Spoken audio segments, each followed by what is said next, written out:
Conradi is the face of Turks cricket and the under-19 Protea team. She's the manager of Turks cricket, and we have the absolute privilege to host her today on IQ on Air. Welcome, Blanche. Thank you so much, Thornton. It's awesome to be here.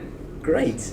So we just, behind the scenes, I've asked you I think last year, October, and then I can't, and then you can't. So I'm so glad we quickly just cornered you. We just surprised her. I'm kidding, we did it. We organized this. So Blanche, what exactly does a manager of a cricket club or cricket organization do? So I think, in the role that I am at Tux, there's a lot of the different capacities. So the one is club manager. At Tux, we are a self-funded business, so a lot of it has to do with running the business, managing projects, being able to get in funds and managing your facilities and everything. Then we've also got our student athlete management.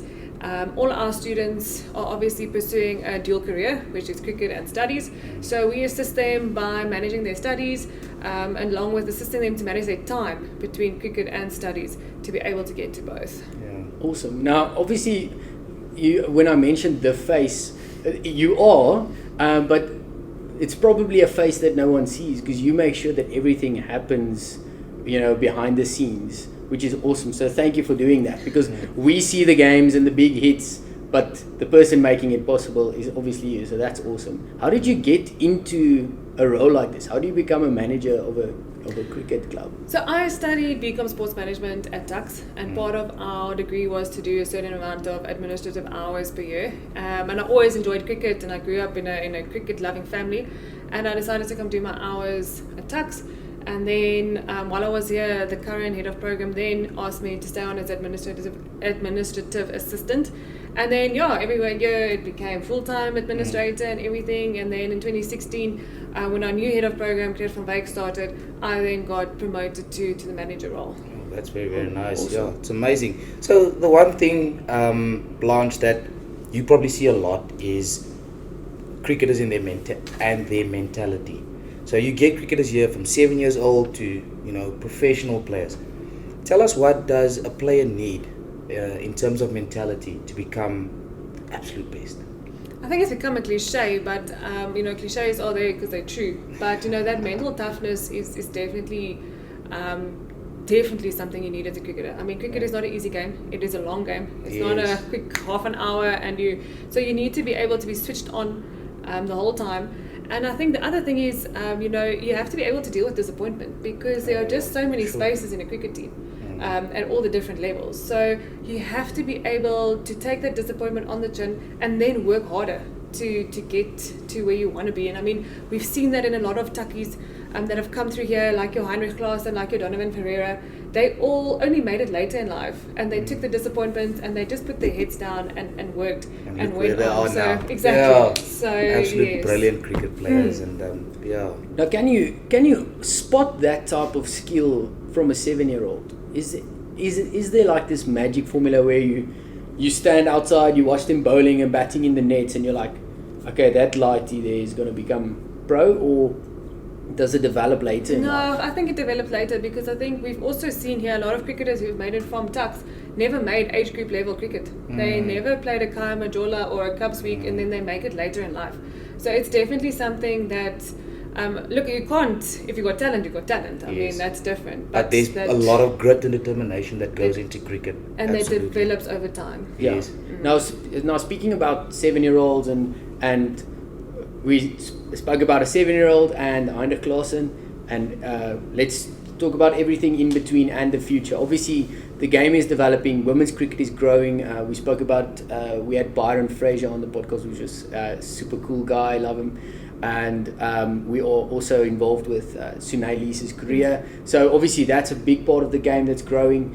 What does the future of cricket look like to you? Is it, obviously, I was about to ask, is it great? If you're going to say, I don't know. But what does it look like to you? And what's exciting about the future of cricket for you? I think it's developing the whole time. I think that's the biggest exciting thing, is it's not getting stagnant. Yeah. It changes the whole time. If I look at when I started here 10 years ago, how the landscape of student cricket has just changed. Yeah. You know, it is just, I definitely can't predict to you where it's going to go because I think there's a million ways it can go. But I am definitely excited that the future will hold good and exciting changes and developments. Yeah. What did you think about the SA20? That It's just happened fantastic now? to see. Nah. I mean, I can't remember when last you saw stadiums that full Oh, and excitement in our country about cricket like that. Yeah. And I mean, just to see some of the performances of South African individuals was Yeah. amazing to see. So no, let's hope that just goes to new heights in its third year next year, Yeah. because it was definitely exciting. So, interesting story. Sorry that I'm interrupting you. Me and Thornton, as the ball... Oh, so we left. We were sitting, enjoying the cricket. Oh, like nice cricket, like a cricket. And his wife called. We had to leave.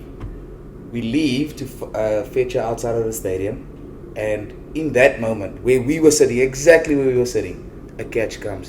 Oh no! But the guy missed it. We won't mention his name, just for Yeah, no, yeah. But we missed the catch. David VAS, you know what you did. So, we said, okay, what are we going to do if the catch comes? What are we going to do? We had this whole plan. And unfortunately our friend, he's a dear friend, he dropped the catch, yeah. Yeah, luckily we weren't there to experience it. The disappointment yeah. there is.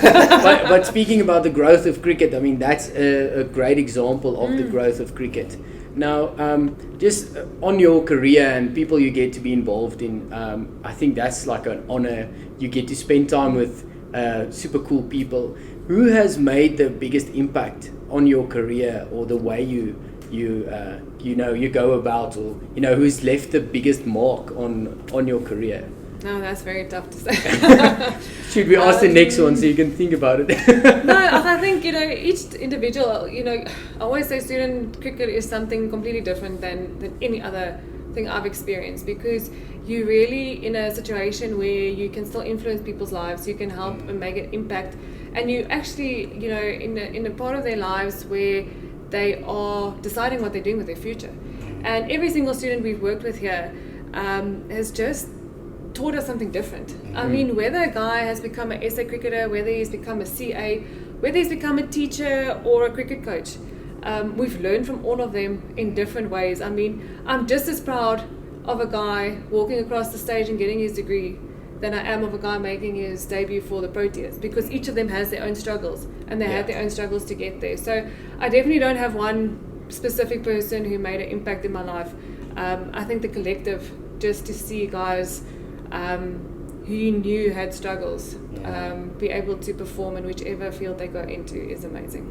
That's awesome to hear.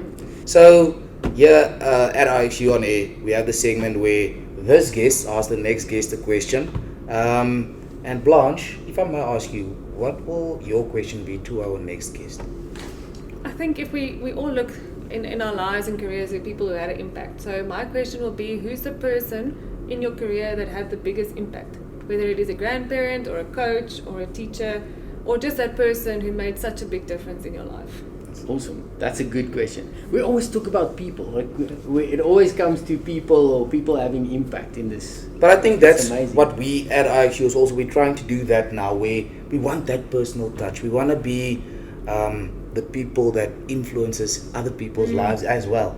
And if we can do that in the cricket space, we can even broaden our horizons, and we'll see where the future takes us. Yes, definitely. Blanche, thank you so much for your time. It was great being on. By the time that this is published, you'll be in Ghana already. So that's amazing. I hope you enjoy it. I hope it's fun. Thank you. And thank you for your time, and thank you for what you're doing in the cricket space. It is amazing. I kind of hinted that she needs to be the head of cricket. I would like to, if she'd be the head of cricket South Africa, maybe, wink, wink, nudge, nudge. But thanks for your time. We appreciate it. Thank you very we'll much. catch you on the cricket pitch.